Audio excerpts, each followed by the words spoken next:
Chapter 15. Illustration. Mr. Collins was not a sensible man, and the deficiency of nature had been but little assisted by education or society, the greatest part of his life having been spent under the guidance of an illiterate and miserly father, and though he belonged to one of the universities, he had merely kept the necessary terms without forming at it any useful acquaintance.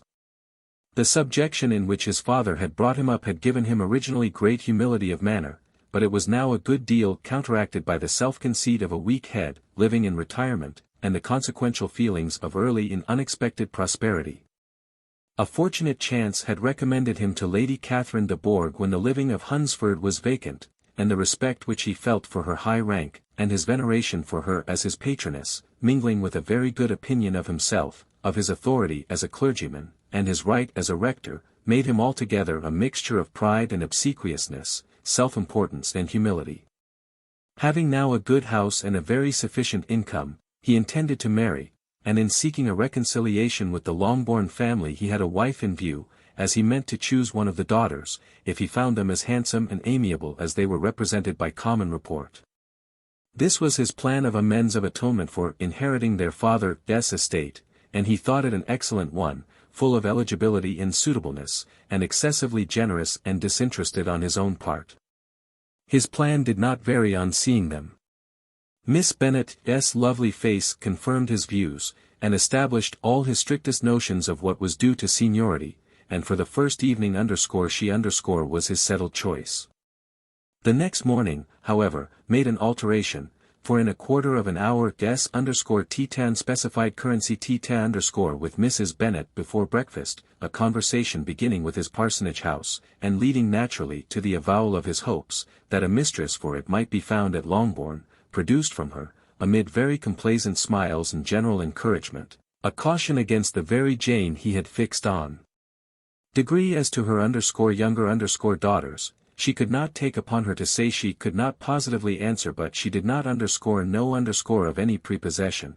Her eldest daughter she must just mention she felt it incumbent on her to hint, was likely to be very soon engaged. Plus or minus. Mr. Collins had only to change from Jane to Elizabeth, and it was soon done while Mrs. Bennet was stirring the fire. Elizabeth, equally next to Jane in birth and beauty, succeeded her of course. Mrs. Bennet treasured up the hint, and trusted that she might soon have 2 daughters married, and the man whom she could not bear to speak of the day before, was now high in her good graces. Lydia's intention of walking to Meryton was not forgotten. Every sister except Mary agreed to go with her, and Mr. Collins was to attend them, at the request of Mr. Bennet, who was most anxious to get rid of him, and have his library to himself, for thither Mr. Collins had followed him after breakfast, and there he would continue, nominally engaged with one of the largest folios in the collection, but really talking to Mr. Bennet, with little cessation, of his house and garden at Hunsford. Such doings discomposed Mr. Bennet exceedingly.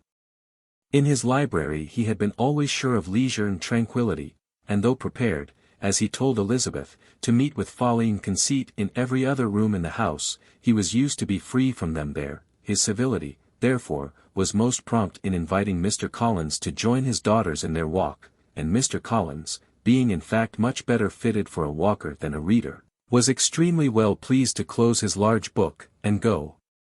In pompous nothings on his side, and civil assents on that of his cousins, their time passed till they entered Meryton. The attention of the younger ones was then no longer to be gained by him. Their eyes were immediately wandering up the street in quest of the officers, and nothing less than a very smart bonnet, indeed, or a really new muslin in a shop window, could recall them. But the attention of every lady was soon caught by a young man, whom they had never seen before, of most gentlemanlike appearance, walking with an officer on the other side of the way. The officer was the very Mr. Denny concerning whose return from London Lydia came to inquire, and he bowed as they passed. All were struck with the stranger's air, all wondered who he could be, and Kitty and Lydia, determined if possible to find out, led the way across the street, under pretence of wanting something in an opposite shop, and fortunately had just gained the pavement, when the 2 gentlemen, turning back, had reached the same spot. Mr. Denny addressed them directly, and entreated permission to introduce his friend, Mr. Wickham, who had returned with him the day before from town, and, he was happy to say, had accepted a commission in their corps. This was exactly as it should be, for the young man wanted only regimentals to make him completely charming. His appearance was greatly in his favor. He had all the best parts of beauty, a fine countenance, a good figure, and very pleasing address. The introduction was followed up on his side by a happy readiness of conversation, a readiness at the same time perfectly correct and unassuming, and the whole party were still standing and talking together very agreeably, when the sound of horses drew their notice, and Darcy and Bingley were seen riding down the street. On distinguishing the ladies of the group, the two gentlemen came directly towards them, and began the usual civilities. Bingley was the principal spokesman, and Miss Bennet the principal object. He was then, he said, on his way to Longbourn on purpose to inquire after her. Mr. Darcy corroborated it with a bow, and was beginning to determine not to fix his eyes on Elizabeth, when they were suddenly arrested by the sight of the stranger, and Elizabeth, happening to see the countenance of both as they looked at each other, was all astonishment at the effect of the meeting. Both changed colour, one looked white, the other red. Mr. Wickham, after a few moments, touched his hat, a salutation which Mr. Darcy just deigned to return. What could be the meaning of it? It was impossible to imagine, it was impossible not to long to know. In another minute Mr. Bingley, but without seeming to have noticed what passed, took leave and rode on with his friend. Mr. Denny and Mr. Wickham walked with the young ladies to the door of Mr. Phillips's guest house, and then made their bows, in spite of Miss Lydia's pressing entreaties that they would come in, and even in spite of Mrs. Phillips's throwing up the parlour window, and loudly seconding the invitation.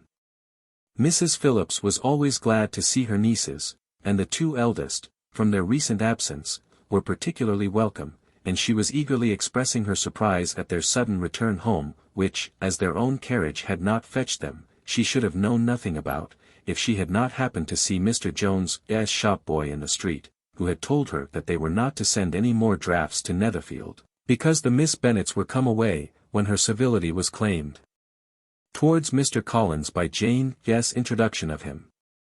She received him with her very best politeness, which he returned with as much more, apologizing for his intrusion, without any previous acquaintance with her, which he could not help flattering himself, however, might be justified by his relationship to the young ladies who introduced him to her notice.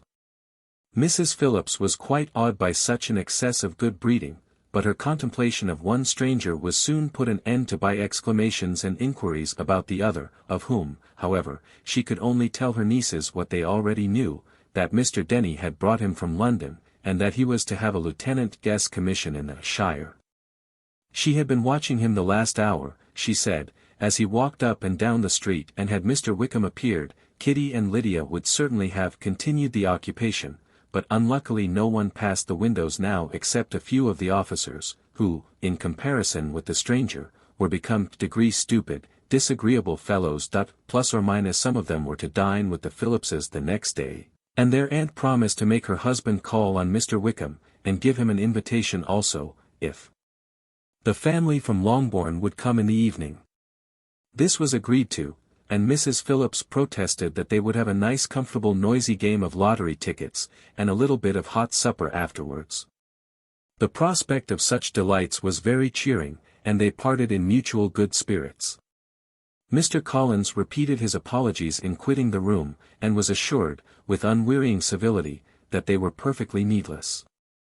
As they walked home, Elizabeth related to Jane what she had seen pass between the two gentlemen, but though Jane would have defended either or both, had they appeared to be wrong, she could no more explain such behavior than her sister. Mr. Collins on his return highly gratified Mrs. Bennet by admiring Mrs. Phillips's manners and politeness. He protested that, except Lady Catherine and her daughter, he had never seen a more elegant woman, for she had not only received him with the utmost civility, but had even pointedly included him in her invitation for the next evening, although utterly unknown to her before. Something, he supposed, might be attributed to his connection with them, but yet he had never met with so much attention in the whole course of his life. Illustration.